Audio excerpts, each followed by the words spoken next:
Yeah, g'day YouTube, Bree here.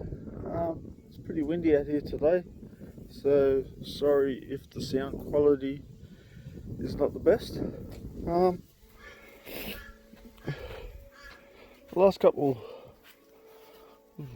last week, Cal and I put a new tow bar wire plug.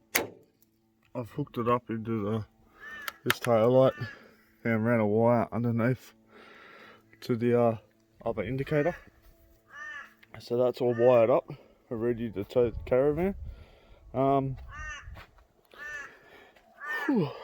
We went to the automotive shop to get one of these, or have a look at one of these tow hitches. I honestly don't know if I need something this big for this little van, because they do have another type that has the plate and the teeth for the handbrake. I know I have to put a new set of brake pads on it and adjust the braking up. But I was just wondering, do I really need to put one of these big ones on, or can I put a smaller one on?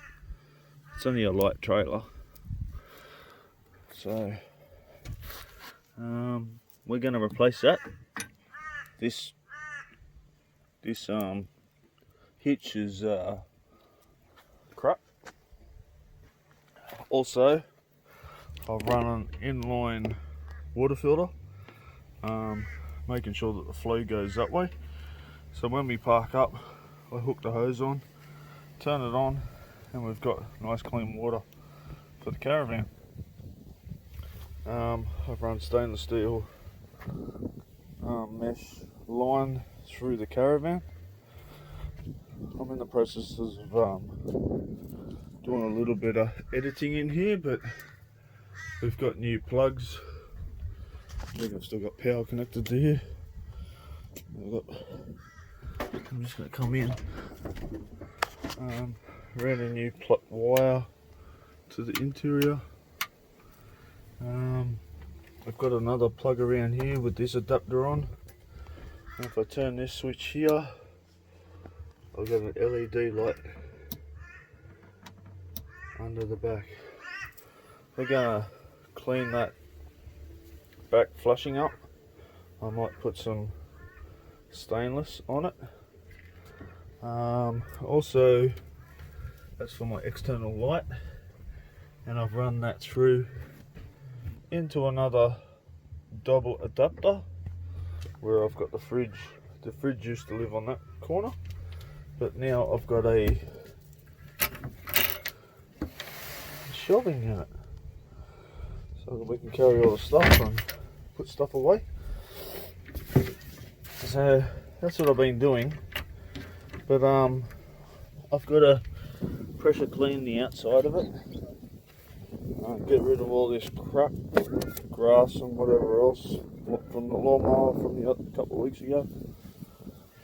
And Kel's going to add some detail into it and dress it up a bit. This check plate does get quite shiny.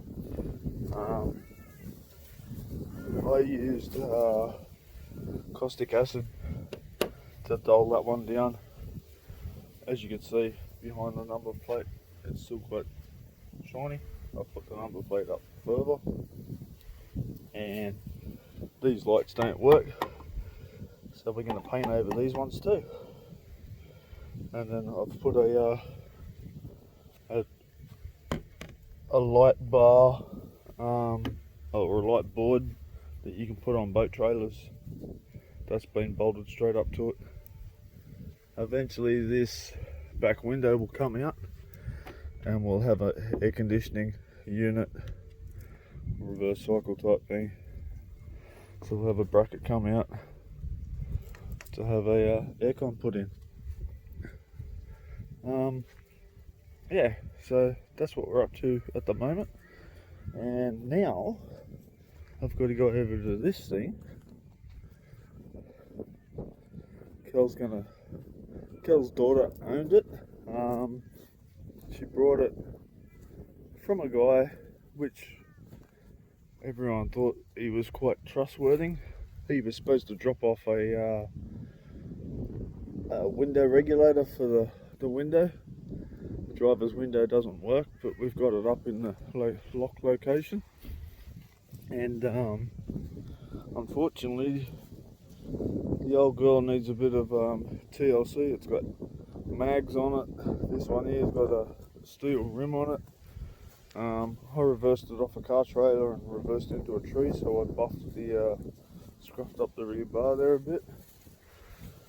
But the reason why it's sitting up on ramps is that she said that she had an overheating problem. I put coolant in on the roadside and went to top it up, and when we started it, it all came out the bottom. So I thought originally heater hose. I've just climbed under. Yeah, for these V-dubs, oh my god. So I've got to disconnect this, take all these clamps off so I can get my hand down underneath, because there's a heater hose that's actually broken clean off. I'll take some photos and we'll see what happens after this short video.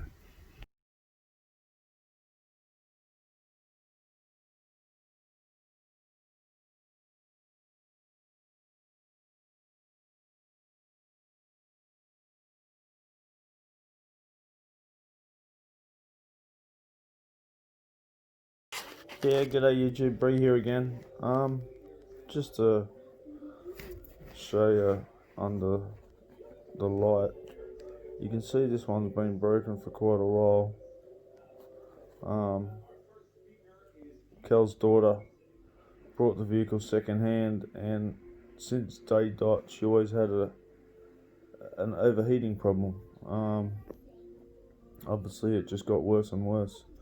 The little bit of green on the top there, that would have been the coolant that I put in a couple of weeks ago when the vehicle decided to overheat and shit itself.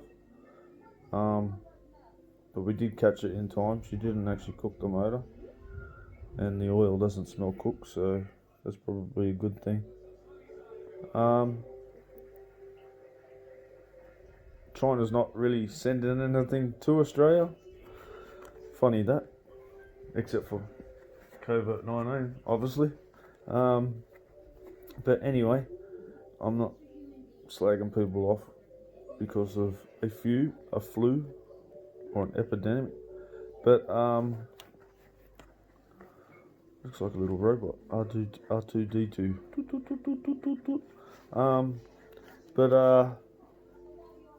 I rang our automotive, and then I rang my automotive company. They want $42, so I went direct to VW here in town, and they've just quoted me $20.10, and it's going to be freighted up from Sydney, so it should be here on Thursday, Friday at the latest.